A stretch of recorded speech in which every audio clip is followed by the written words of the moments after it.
Living longer, living healthier, living better than ever before.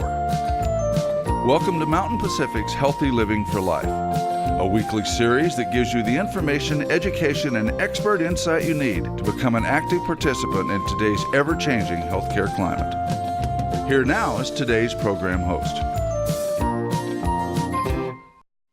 Americans pay more for prescription drugs than any other country in the world, and according to experts, drug costs will only continue to rise in the coming years. So what can you do to reduce your prescription costs? Today we'll talk about prescription drug costs and how you can become an advocate for yourself when it comes to your prescriptions. Welcome to Healthy Living for Life, a show dedicated to helping you do just that. I'm your host, Lisa Sather. Don't go away. We'll be right back. Welcome back. Joining us now is our first guest, Mark Eichler, who is Mountain Pacific's Director of Pharmacy Services. Mark has more than 30 years of pharmacy experience. Thanks for joining us today, Mark. Thanks, Lisa. It's good to be here. Great. So can you start out by telling us what a formulary is and why health insurers have these? Sure. A formulary is simply a listing of medications that your insurer will cover for you. They can be a listing of generic medications, brand name medications, or specialty medications that you may be taking that you get from a specialty pharmacy. It'll also tell you what your coverage restrictions are with that formulary. It'll tell you what your co-insurance or co-pay is for that formulary. And it's a way for insurers and health plans to direct consumers to lowest net cost drugs that maintain the same clinical and benefit as any one of the tiers. And we'll probably talk about the tiering of medications in a minute. You bet. So interesting. Who chooses the drugs on a formulary then? Are these randomly chosen, or is there some science behind that? Yes, there is a science behind that. Most people don't understand that, but there is some significant amount of effort that goes behind choosing drugs on the formulary. Typically, health insurers or health plans will engage a pharmacy and therapeutics committee. That P&T committee will be comprised of pharmacists and physicians that help evaluate new drugs as well as older drugs on safety and efficacy, and then place them in tiers along the formulary. And they'll also do an evaluation of the cost structures of those medications to again place those in the tiers that we'll probably talk about here shortly. Absolutely. So if someone has a copy of their formulary and they see that a certain drug requires a prior authorization, what does that mean? A prior authorization is simply a tool that health plans and insurers will use, and it's mainly a process to limit or restrict certain medications for use, and we'll probably talk about some other things in a little bit, but prior authorization can be done electronically, it can be done by fax, it can be done by a telephone, but it's simply just a process that a health insurer will use to cover medications appropriately for their members. So why do health insurers have these prior authorizations, and what's the whole point behind that? Sure. Prior authorization is an important utilization management tool used by health plans and insurers to ensure that medications are used properly, as well as certain medications have safety issues. For example, there might be high chances for inappropriate use if not authorized in a specific manner. So that's why health insurers and health plans have prior authorization procedures.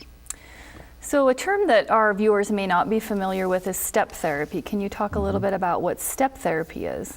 Sure, Lisa. Step therapy is simply a part of that prior authorization process where the insurer or health plan will require you as a user to step through certain therapies before you can get to certain other higher cost therapies, for example.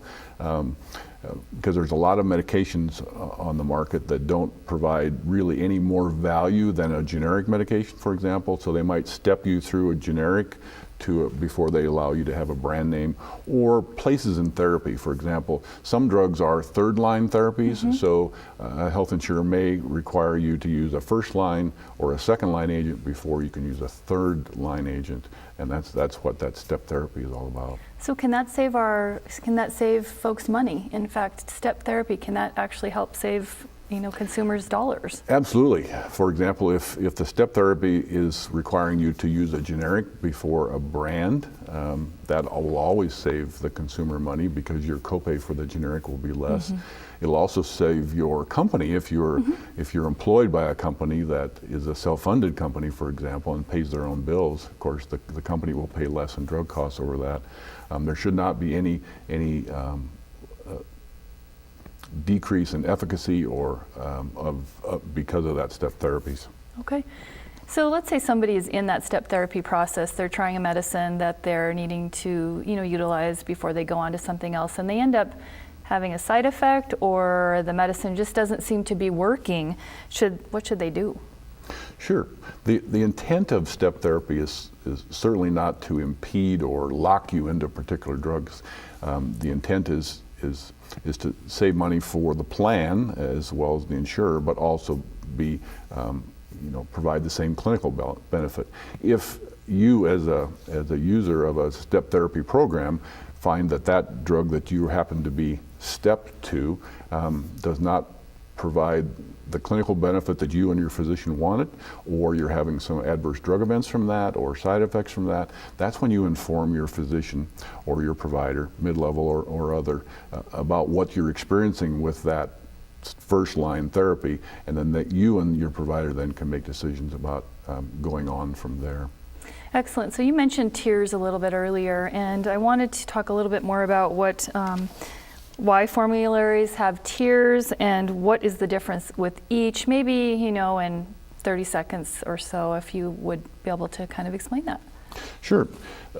Drugs are covered on tiers, and it's a way for health insurers to have rank drugs by efficacy and safety, as well as cost. So, for example, a tier 1 medication may be a generic medication with the lowest cost share to you as the employee or the insured.